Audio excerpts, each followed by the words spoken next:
and gentlemen, and boys and girls, this is your Hopinger, the general manager and the commentator from AWE tournament. तो आज जो हमारे साथ guest है वो बहुत ही ज़्यादा स्पेशल गेस्ट हैं बिकॉज एक ही इंसान के अंदर दो दो प्रोफेशन हैं एंड वो प्रोफेशन है as a CEO and as a professional wrestler. So मैं बात कर रहा हूँ about one and only the man from Gujarat, mister Shani Prajapati.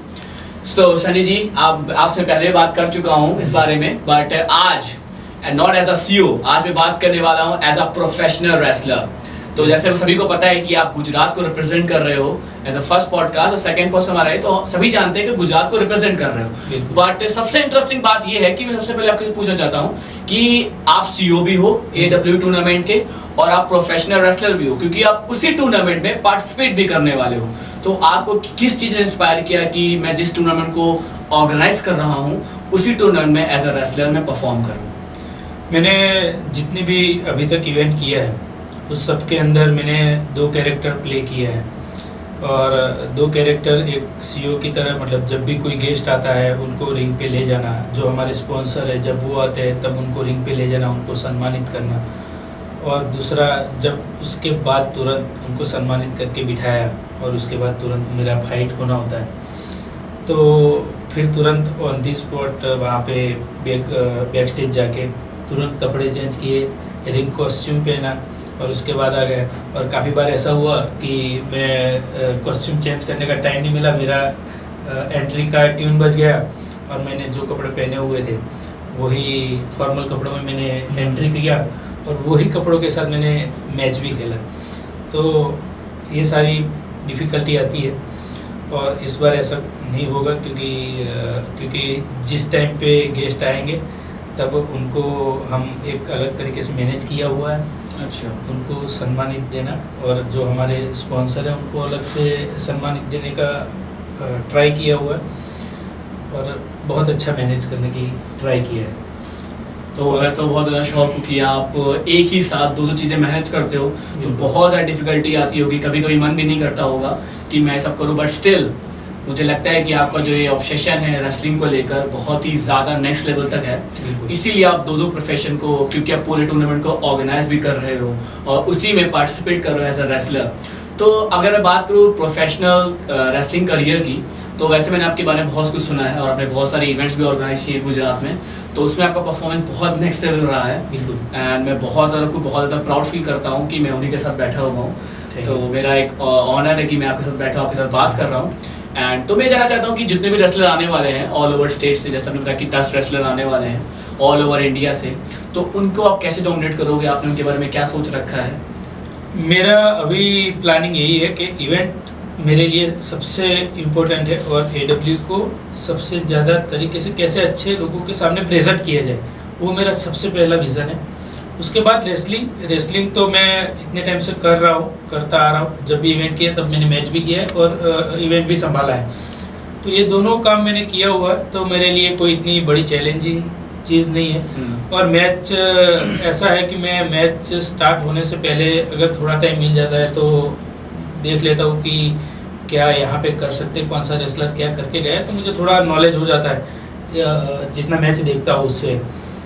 और मैं ऑब्ज़र्व करता रहता हूँ कि कौन सा रेसलर क्या कर सकता है, कहाँ पे मेरी कमी है, और वो चीज़ मैं उनको मेरी कमी महसूस नहीं होने देता और मेरी कमी उनको पकड़ने नहीं देता. तो मैं वहाँ से पतली गली पकड़ के निकलता हूँ और वहाँ से मैं वो मैच जीत के निकाल देता हूँ. एग्जैक्टली. तो मेरा एक क्वेश्चन है पार्ट में, जैसे आपके मैं हाथ में पूरा टैटू देख रहा हूँ आपके पूरे हाथ में और पूरे चेस्ट पे बना हुआ, तो इसके पीछे क्या कहानी है? आपने क्या सोच कर टैटू अपने ऊपर बनवाया है?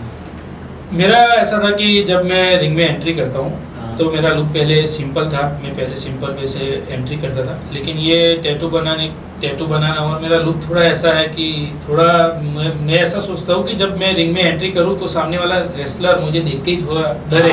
एग्जैक्टली समझ. और मैं वहाँ से ही मतलब मैच जीतने का ट्राई करता हूँ. जब मैं एंट्री करता हूँ रिंग में आने के बाद जब रेसलर होता है सामने, तब वो थोड़ा तो हो ही जाता है, देख के लुक से देख के लग रहा है कि हाँ, वो घबरा जाता. तो थोड़ा ही मैं वहीं से उसको डोमिनेट करने की कोशिश करता हूँ, क्योंकि आपसे फाइट होने से पहले उसका कॉन्फिडेंस गिर जाता होगा. बिल्कुल. तो एग्जैक्टली वो मैच में आपको बेनिफिट मिलता है. तो सारी ब्लेसिंग्स है और मैं चाहता हूँ कि ये जो टूर्नामेंट होना है बहुत सक्सेसफुल हो और आगे जाके एक टॉप लेवल वर्ल्ड पे रिप्रेजेंट करे ऑल ओवर द वर्ल्ड। और इंटरनेशनल रेसलर्स भी हैं और मुझे पता है कि आप भी सोचते हो कि आप इंटरनेशनल रेसलर्स को कॉम्पिटिट करें बिल्कुल। और उनको हराएं और अपनी कंपनी को एट द टॉप लेकर जाएं, जैसे आपने डिस्कस किया about WWE and lots of company. तो जैसा आपका कॉन्फिडेंस, जैसा आपका विजन है, तो उसे देखकर लग रहा है कि हाँ AWE आने वाले टाइम में it's going to be at the top of the world. बिल्कुल।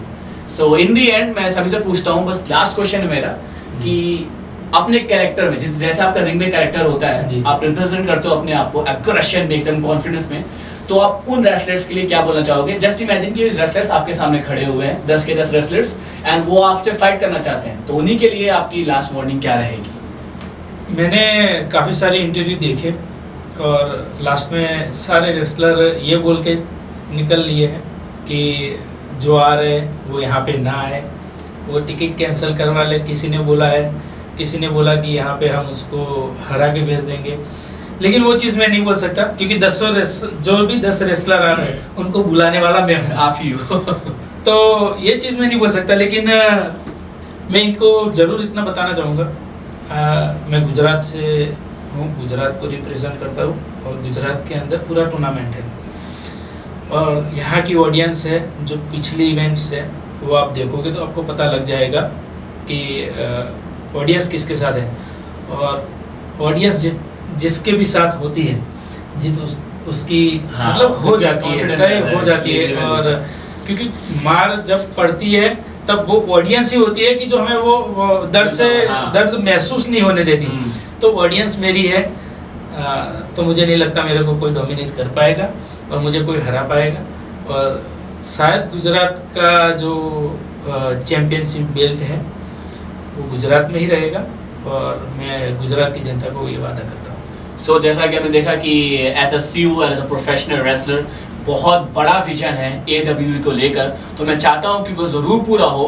सो जो भी फर्दर डिटेल्स हैं, जो भी टूर्नामेंट्स की सारी चीज़ें हैं, you will come to know as soon as possible.